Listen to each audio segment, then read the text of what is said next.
وہ دراصل 4 باتیں ہیں اور وہ کچھ اس طرح سے ہیں. سب سے پہلے ہم کسی بھی اسٹیمولس کو ڈیٹیکٹ کرنے کی کوشش کرتے ہیں اور اس کے بعد ہم اس اسٹیمولس کو ریکگنائز کرنے کی کوشش کرتے ہیں. ڈیٹیکشن کا مطلب ہے کہ کوئی اسٹیمولس اویلیبل ہے یا نہیں ہے انوائرمنٹ کے اندر. اس کی مثال بالکل اس طرح سے ہے کہ آپ کو بعض آوازیں جو ایک سرٹن فریکوینسی کے اوپر آ جاتی ہیں ان آوازوں کو آپ سن پاتے ہیں. لیکن بعض آوازیں ایسی ہوتی ہیں جو اس سرٹن فریکوینسی کے اوپر نہیں آتی جو انسانی کان ان کو سن سکتا ہے, تو آپ نیچرلی اس اسٹیمولس کو ڈیٹیکٹ نہیں کر پاتے. جب رات کے اندھیرے میں اگر آپ ایک اسٹریٹ میں سے گزر رہے ہیں اور وہاں پر آپ کو کوئی چیز نظر آتی ہے تو اس چیز کے نظر آنے میں لائٹ کا بہت امپورٹنٹ کردار ہے. اگر لائٹ ایک سرٹن فریکوینسی تک ہے تو آپ اس چیز کو دیکھ سکیں گے, لیکن ایک سرٹن فریکوینسی تک نہیں ہے تو آپ اس چیز کو نہیں دیکھ پائیں گے. So stimulus detection is actually dependent upon the capacity of the receptors that are fixed up into human beings to perceive those particular stimuli. Stimulus کو ڈیٹیکٹ کرنے کے بعد ہم کوشش کرتے ہیں کہ اس stimulus کو ریکگنائز کریں. ریکگنائز کرنے کا مطلب یہ ہے کہ اس stimulus کی پہچان کرنی کہ یہ چیز دراصل ہے کیا. اسٹوڈینٹس, آپ نے دیکھا ہوگا کہ جب بھی ہم کسی چیز کی پہچان کرنے کی کوشش کرتے ہیں تو ہم اس کے امیجز کو میچ کرنے کی کوشش کرتے ہیں جو ہمارے ذہن میں پہلے سے پائے جاتے ہیں. مثال کے طور پر اکثر اوقات ایسا ہوتا ہے کہ ہمیں کچھ لوگ ملتے ہیں جن کی شکلیں ہمیں بہت فیملیئر لگتی ہیں, لیکن بہت غور کرنے کے باوجود ہمیں یہ یاد نہیں آتا کہ ان صاحب کو ہم کہاں ملے تھے یا ان صاحب کا کیا نام ہے. دراصل ہم نے اسٹیمولس تو ڈیٹیکٹ کر لی لیکن ہم اسٹیمولس کو ریکگنائز نہیں کر پا رہے. اور ریکگنیشن کا مطلب یہ ہے کہ ہمارے ذہن کے اندر جو بھی ویژول امیجز پائے جاتے ہیں, ہماری میموری کے اندر جو بھی انفارمیشن موجود ہے, ہم جو امیڈیٹ اسٹیمولس جس کو پرسیو کرتے ہیں اس کو اپنے ان امیجز کے ساتھ میچ کرنے کی کوشش کرتے ہیں, اور ان کو میچ کرنے کے بعد ہم یہ جاننے کی کوشش کرتے ہیں کہ یہ اسٹیمولس دراصل ہے کیا. اور اگر آپ اس پروسیس میں کامیاب ہو جائیں تھوڑا سا زور لگانے کے بعد, تو آپ کو ان صاحب کا نہ صرف نام یاد آ جاتا ہے بلکہ وہ واقعہ بھی یاد آ جاتا ہے جس دوران آپ ان سے ملے تھے. سو اسٹوڈینٹس, آپ نے دیکھا کہ stimulus recognition is another important step of the perception, which is being studied in the subject of elementary psychophysics. یہاں پر اسٹوڈینٹس جو اگلا اسٹیپ امپورٹنٹ ہوتا ہے that is called stimulus discrimination, کہ ایک اسٹیمولس کو ریکگنائز کرنے کے بعد اس کو ڈسکریمنیٹ کرنا دوسری اسٹیمولائی سے, اس کو ڈفرینشیٹ کرنا.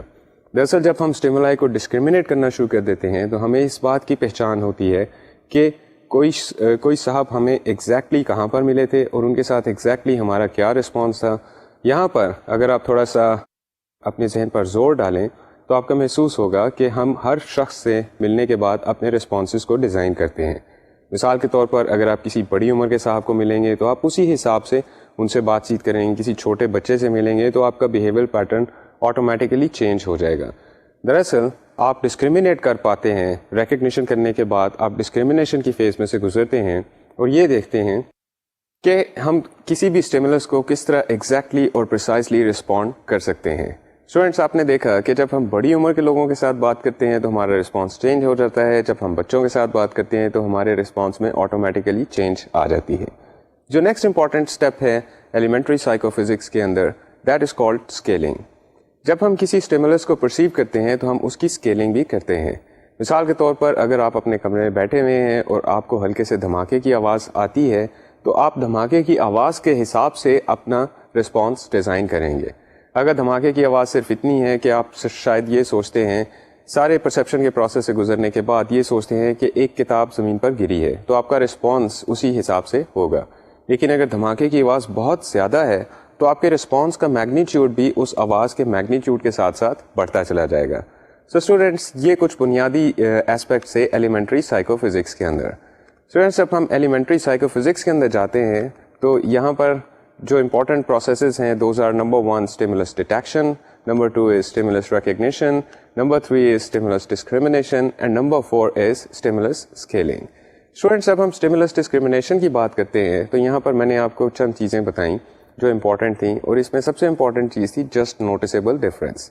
جسٹ نوٹیسیبل ڈفرینس کا مطلب ہے کہ جب بھی ہم کسی اسٹیمولس کو ڈسکریمنیٹ کرنے کی کوشش کرتے ہیں تو ہم اس اسٹیمولس کی فریکوینسی کے حساب سے اس کو ڈٹرمن کرتے ہیں اور مختلف اسٹیمولائی کے درمیان میں ڈسکریمنیشن کرنے کی کوشش کرتے ہیں.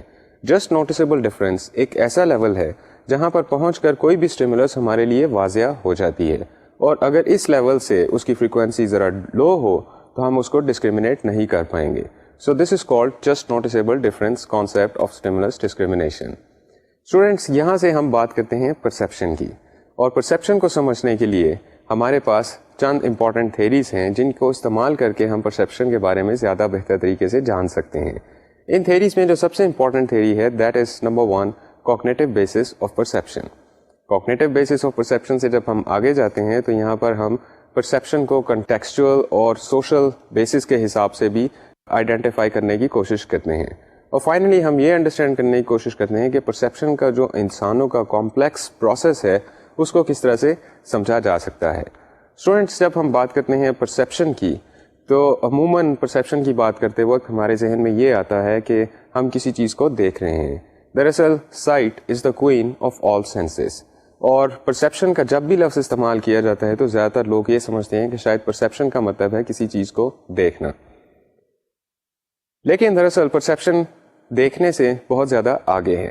پرسیپشن کا عمل نہ صرف دیکھنا ہے بلکہ جاننا بھی ہے, اور جب ہم جاننے کے عمل کے اوپر غور کرتے ہیں تو اس کے اندر ہماری 5 سینسز انکلوڈ ہو جاتی ہیں. ہم کسی چیز کو دیکھ سکتے ہیں, اس کو ٹیسٹ کر سکتے ہیں, اس کو چکھ سکتے ہیں, اس کو فیل کر سکتے ہیں, اس کی آواز کو سن سکتے ہیں. So there are different angles through which we can perceive certain stimuli. So perception is not just the simple process of looking at certain things. جب ہم environmental perception کی بات کرتے ہیں تو یہاں پر پروسیس تھوڑا سا اور کمپلیکیٹڈ ہو جاتا ہے. اس پروسیس کے اندر 3 امپورٹنٹ سب پروسیسز انکلوڈ کیے جاتے ہیں. یہ 3 امپورٹنٹ سب پروسیسز ہیں. Number 1 labelling, number 2 is describing, and number 3 is attaching the meaning to the world around us. جب آپ کسی سڑک پر سے گزر رہے ہوتے ہیں تو آپ کو بے شمار چیزیں نظر آتی ہیں. آپ ان چیزوں کو لیبل کرتے جاتے ہیں, وچ مینس کہ ان چیزوں کے حساب سے ورڈس آپ کے ذہن میں آتے رہتے ہیں, یا پھر ان چیزوں کا ایک انکینی سینس آف ایگزسٹنس آپ کے ذہن میں رہتا ہے جس کے حساب سے آپ اپنے رسپانس کو ڈیزائن کرنے کی کوشش کرتے ہیں. جب آپ چیزوں کو لیبل کرتے ہیں تو اس کے بعد آپ چیزوں کو ڈسکرائب کرتے ہیں. ڈسکرائب کرنے کا مطلب یہ ہے کہ آپ ایک گاڑی کو دیکھ کر یہ کہہ سکتے ہیں کہ یہ گاڑی سلو آ رہی ہے تو میں اس وقت سڑک پار کر سکتا ہوں. آپ یہ کہہ سکتے ہیں کہ یہ گاڑی میرے سے دور ہے اور میں سڑک پار کر سکتا ہوں. لیکن اگر گاڑی کی سپیڈ زیادہ ہو تو اسی حساب سے آپ کی ڈسکرپشن بھی چینج ہو جائے گی اور آپ کا رسپانس بھی آٹومیٹیکلی چینج ہو جائے گا. سو لیبلنگ اور ڈسکرائبنگ کے پروسیس کے ذریعے آپ سڑک کے اوپر ماحول کو جاننے کی کوشش کر رہے ہیں اور اس ماحول کے اندر اپنے رسپانسز کو ڈائریکٹ کر رہے ہیں, جس کا مطلب ہے کہ آپ کے ارد گرد جو دنیا پائی جا رہی ہے آپ اس دنیا کے اندر میننگ تلاش کر رہے ہیں, آپ اس دنیا کے اندر میننگ کو ڈھونڈ رہے ہیں. So perception in addition to being sensory is also highly cognitive. Cognition کا مطلب کیا ہے؟ کوگنیشن کا مطلب یہ ہے کہ ہم کسی چیز کو نہ صرف اس کے بارے میں انفارمیشن حاصل کریں بلکہ اس انفارمیشن کے بارے میں اپنا ایک انسائٹ بھی حاصل کریں. انسائٹ کا مطلب یہ ہے کہ آپ اس چیز کو پراپرلی جان گئے ہیں اور جاننے کے بعد آپ اس کی اسپرٹ کو سمجھنے کے بعد اس چیز کی ایک ایگزسٹنس آپ کے مائنڈ کے اندر پیدا ہونا شروع ہو گئی ہے. اسٹوڈینٹس جب ہم کوگنیشن کی بات کرتے ہیں تو آپ نے نوٹس کیا ہوگا کہ آپ جتنی چیزیں اپنے ارد گرد دیکھتے ہیں ان کو آپ مختلف قسم کے میننگ سے اٹیچ کر سکتے ہیں. مثال کے طور پر آپ چیزوں کی بیرونی حیت کے حساب سے بھی ان کو میننگ اٹیچ کر سکتے ہیں. مثلا ایک گاڑی کو دیکھ کر آپ یہ کہہ سکتے ہیں کہ یہ گاڑی بڑی ہے یا چھوٹی ہے. That is just a physical perception. ایک ٹرک جو ہے وہ ایک کار سے بہت بڑا ہے, ایک کار اس سے چھوٹی ہے, لیکن کیا یہ کمپلیٹ انفارمیشن ہے ان دونوں چیزوں کے بارے میں جاننے کے لیے؟ نہیں.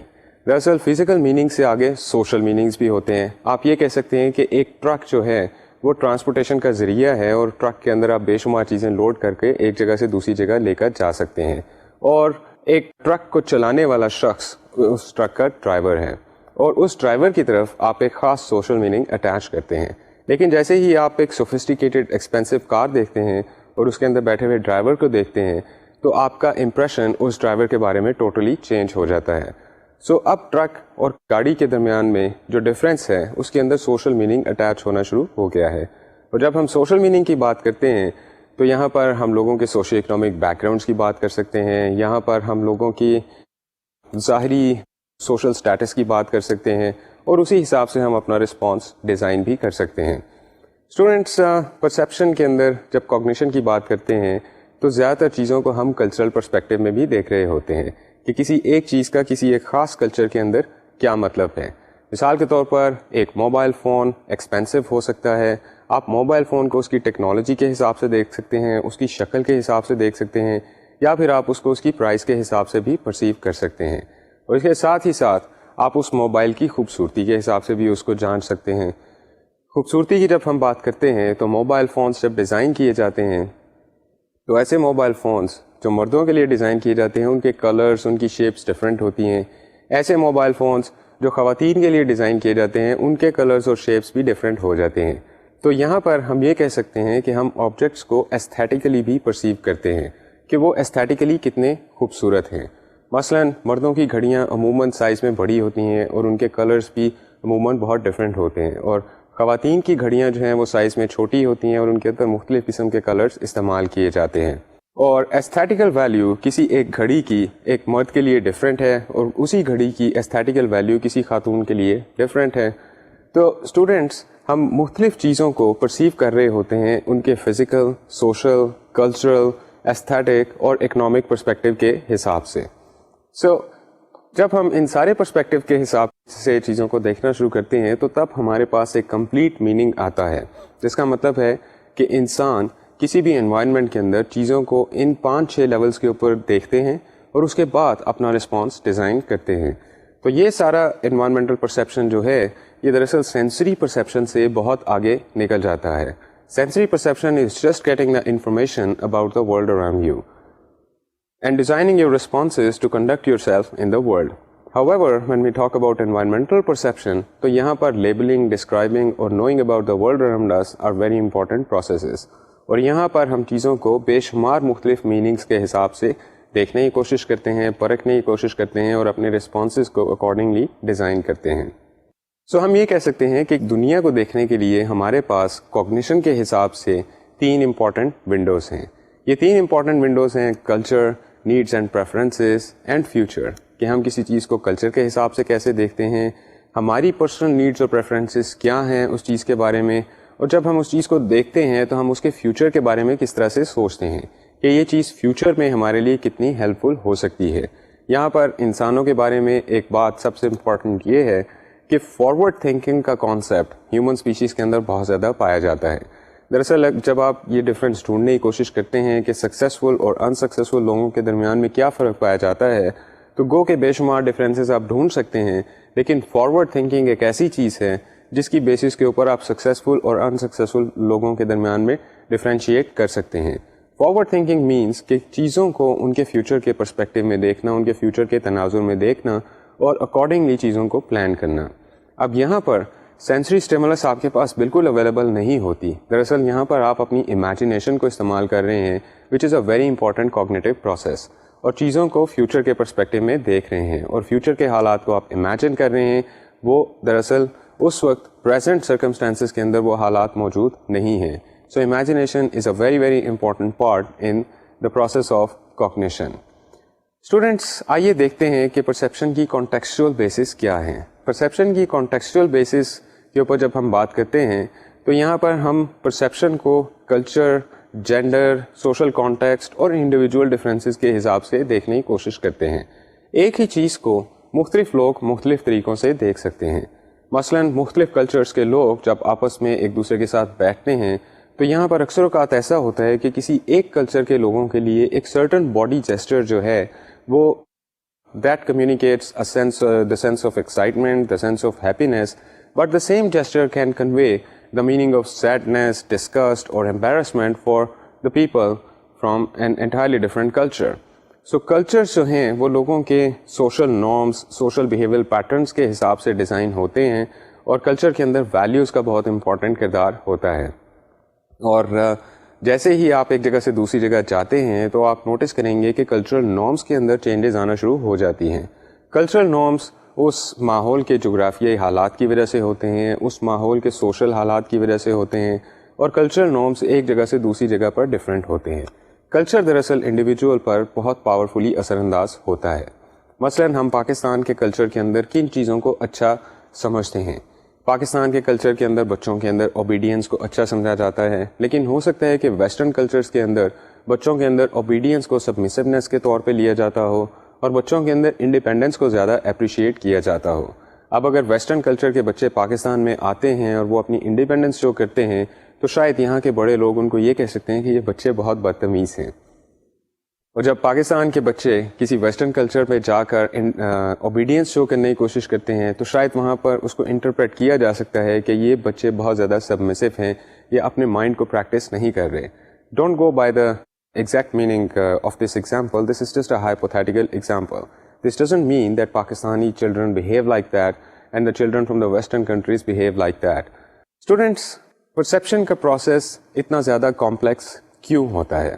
اور جب آپ کسی چیز کو پرسیو کرتے ہیں تو آپ کے مائنڈ کے اندر اور آپ کی برین کے اندر اور آپ کی کوگنیشن کے اندر کیا کیا پروسیسز ہوتے ہیں. آئیے یہ دیکھنے کی کوشش کرتے ہیں. سلائڈ پر آپ کو ایک کوٹیشن لکھی ہوئی نظر آ رہی ہوگی. یہ کوٹیشن ہے we worked furiously to realize our goals because we didn't fear we could do something drastic. یہ کوٹیشن جن صاحب نے دی ان کا نام ہے مازارو ایبوکا اور یہ جاپان سے تعلق رکھتے ہیں. یہ صاحب ایک بہت بڑی الیکٹرانک پروڈکٹس کی مینوفیکچرنگ کمپنی کے فاؤنڈر تھے.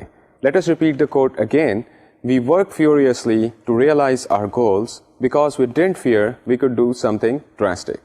Students, آپ نے کوٹیشن سنی, آپ نے کوٹیشن کو دیکھا, لیکن اس کوٹیشن کو سننے اور دیکھنے میں اور اس کو جاننے کے دوران میں آپ کے ذہن میں جو پروسیسز چل رہے ہوں گے وہ کچھ اس طرح سے ہو سکتے ہیں.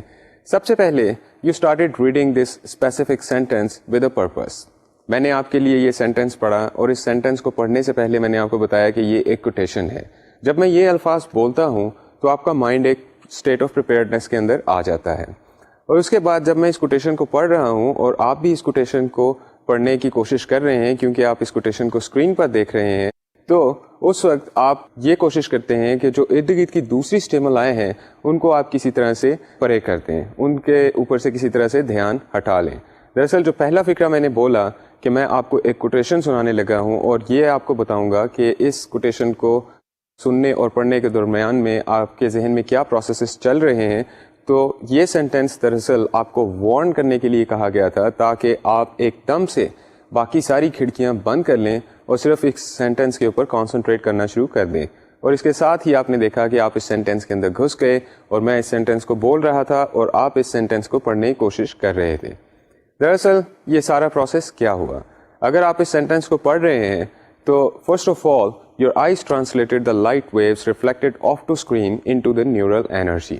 آپ اسکرین پر جو اس سینٹینس کو پڑھنے کی کوشش کر رہے ہیں دراصل آپ لائٹ ویوز کو جو آپ کی آنکھوں کے اوپر ٹکرا رہی ہیں, جو آپ کے ٹیلی ویژن کی اسکرین سے نکل رہی ہیں, یہ جب آپ کی آنکھوں پر ٹکراتی ہیں تو یہ لائٹ ویوز کو کنورٹ کر دیتا ہے نیورل انرجی کے اندر.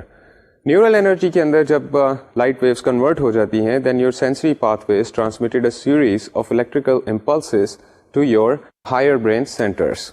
اس انرجی کو آپ کے برین کے وہ سینٹرز جہاں پر کمپلیکس پرسیپچول پروسیسز چلتے ہیں وہاں پر کمیونیکیٹ کر دیا جاتا ہے. جب یہ انرجی وہاں پر پہنچتی ہے تو برین اس انفارمیشن کو آرگنائز کرتا ہے اور آرگنائز کرنے کے بعد انٹرپریٹ کرنے کی کوشش کرتا ہے. جب ہم آرگنائزیشن کی بات کرتے ہیں تو برین بہت اسپیڈیلی اس پوری الیکٹریکل امپلس کو کمپیئر کرتا ہے جو ادر الیکٹریکل امپلسز ہیں with reference to certain memory images that are existing in your mind. یہاں پر میچ کرنے کے بعد اور آرگنائز کرنے کے بعد برین آپ کو ایک سرٹن میننگ دینے کی کوشش کرتا ہے. So brain matched the present patterns of sensation with previous images and then words and phrases became coherent and meaningful. یہ جو words تھے اور یہ جو phrase ہم نے بولی یہ کوہیرنٹ بن جاتی ہے, یہ ایک ہول بن جاتا ہے اور یہ ہول آپ کے لیے میننگ فل ہو جاتا ہے. یہاں پر جب میں نے آپ کو اینڈ پہ یہ بتایا کہ یہ کوٹیشن ایک ایسے صاحب نے دی جن کا تعلق جاپان سے ہے اور جو ایک بہت بڑی الیکٹرانک پروڈکٹس کو مینوفیکچر کرنے کی کمپنی ہے, تو یہ انفارمیشن بھی آپ کے لیے بہت زیادہ میننگ فل ہے. دراصل یہ انفارمیشن فردر میننگ اٹیچ کرتی ہے اس سارے پروسیس کو اور اس سارے کوٹیشن کو. اور شاید آپ یہ جاننے کی کوشش کر رہے ہوں کہ دراصل یہ کون سی کمپنی ہے جس کے فاؤنڈر نے یہ کوٹیشن کہا اور یہ صاحب جاپان سے تھے. All these things are very distinct information provided with reference to this particular sentence. لیکن اس سارے پروسیس کو کٹ ڈاؤن کرنے کے بعد آپ یہ سوچ رہے ہوں گے کہ یہ پروسیس تو بہت لمبا ہے, لیکن ہمارا برین اتنا تیز ہے کہ ہم اس سارے پروسیس کو within flash of second complete کر جاتے ہیں. سو اسٹوڈینٹس, آپ نے دیکھا کہ پرسیپشن ایک بہت کمپلیکس پروسیس ہے اور اس پروسیس کے اندر بے شمار سب فنکشنز پرفارم کر رہے ہوتے ہیں اور بے شمار سب فنکشنز جو ہیں وہ آپ کے ذہن میں چل رہے ہوتے ہیں, اور اس کے بعد جا کر آپ اپنے اس آبجیکٹ کو کوئی میننگ اٹیچ کر پاتے ہیں, اس آبجیکٹ کی کوئی سینس بنا پاتے ہیں اور اپنے ارد گرد کی دنیا کے اندر میننگ تلاش کرنے کی کوشش کرتے ہیں. So this is not only a very complex process but this is also a very very fast and rapid process. Students, environment کی پرسیپشن کے بارے میں بھی چند تھیریز پائی جاتی ہیں اور ان تھیریز کو اب ہم اپنے اس لیکچر کے پارٹ کے اندر ڈسکس کریں گے. یہ چند تھیریز کون سی ہیں؟ ان کے نام کچھ اس طرح سے ہیں. Number 1 is gestalt theory, number 2 is functionalism, number 3 is learning theory and number 4 is probabilistic functionalism.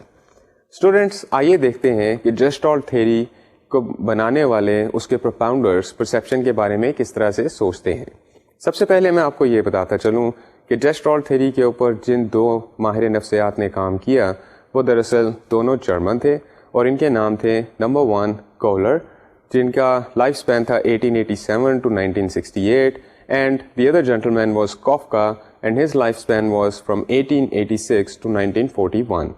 ان دونوں ماہر نفسیات نے کوگنیشن کے اوپر بہت زیادہ کام کیا اور جسٹالٹ تھیوری کے ریفرنس سے انہوں نے جو بھی فائنڈنگز حاصل کیں ان کے حساب سے انہوں نے پرسیپشن کے بارے میں دنیا کے لیے ایک علیحدہ سے تصویر بنائی.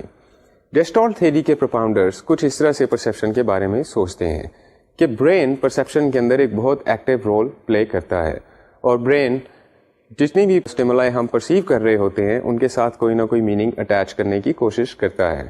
So the catch statement with reference to perception of Gestalt theory is something like this. Active role of the brain in searching for meaning to stimuli. Brain جتنی بھی آپ پرسیپشن کر رہے ہیں اس کو میننگ فل بنانے کے لیے کچھ پروسیسز کرتا ہے. برین کا ان اسٹیمولائی کو میننگ فل بنانے کے اندر بہت امپورٹنٹ کردار ہوتا ہے. مثال کے طور پر ان کا سب سے پہلا پرنسپل جو انہوں نے ڈھونڈا that was principle of good form. اس پرنسپل کو جاننے کے لیے میں آپ کو ایک سینٹینس دکھاتا ہوں اس سلائڈ پر اور دیکھتے ہیں کہ آپ اس سینٹینس کو پڑھ سکتے ہیں یا نہیں پڑھ سکتے. کیا آپ یہ سینٹینس دیکھ رہے ہیں؟ کیا آپ اس سینٹینس کو پڑھ رہے ہیں؟ Very good. آپ نے جان لیا کہ یہ سینٹینس کیا ہے؟ Of course I am sure آپ نے یہ جان لیا ہوگا کہ یہ دراصل لکھا ہوا ہے the quick brown fox jumps over the lazy dog. لیکن آپ نے غور کیا ہوگا کہ اس سینٹینس کے اندر جتنے الفاظ ہیں ان سب کے اسپیلنگس غلط ہیں. اصل میں اگر آپ مزید کانسنٹریٹ کریں تو آپ اس سینٹینس کو کچھ اس طرح سے پڑھ سکیں گے. دا کے اسپیلنگ ٹھیک ہیں, کوئک کے اسپیلنگ ٹوٹلی غلط ہیں. So you can read quick as quick and brown as brown, fox is fax, jumps is jones, over is O-U-E-R, then the spellings of da is again wrong and lazy is lazy and dog is dag. لیکن آپ جیسے ہی اس sentence کی طرف دیکھتے ہیں تو آپ فوراً اس کو پڑھ جاتے ہیں that this is the quick brown fox jumps over the lazy dog. Question is کہ جب اس سینٹینس کے سارے ورڈز کے اسپیلنگس غلط ہیں تو آپ اس سینٹینس کو کس طرح سے پرسیو کر لیتے ہیں. اس سینٹینس کو پرسیو کرنے کے لیے میں آپ کو یہاں پر اب بتاتا چلوں what is the principle of good form. Principle of good form means that brain is organized in such a way as to construct meaning from stimuli and even impose meaning where it might not appear to exist objectively in order to achieve the good form. ہم جب بھی اپنے ماحول کے اندر مختلف چیزوں کو دیکھتے ہیں تو وہ ہو سکتا ہے کہ میننگ فل انداز میں نہ پڑھی ہوں, ہو سکتا ہے کہ وہ چیزیں ہمارے ارد گرد اسکیٹرڈ ہوں, لیکن ہمارا برین چیزوں کو کچھ اس طرح سے آرگنائز کرتا ہے کہ ہم ان کے اندر میننگ تلاش کرنے کی کوشش کرتے ہیں. اور اس میننگ تلاش کرنے کی کوشش کے اندر بعض اوقات ہم ایسی چیزیں بھی پرسیو کر جاتے ہیں جو ہمارے انوائرمنٹ کے اندر ایگزسٹ ہی نہیں کر پا رہی ہوتی. مثال کے طور پر آپ نے یہ سینٹینس دیکھا, یہ سینٹینس ٹوٹلی اسپیلنگس اس کے غلط تھے لیکن آپ نے اس سینٹینس کو آسانی سے پڑھ لیا.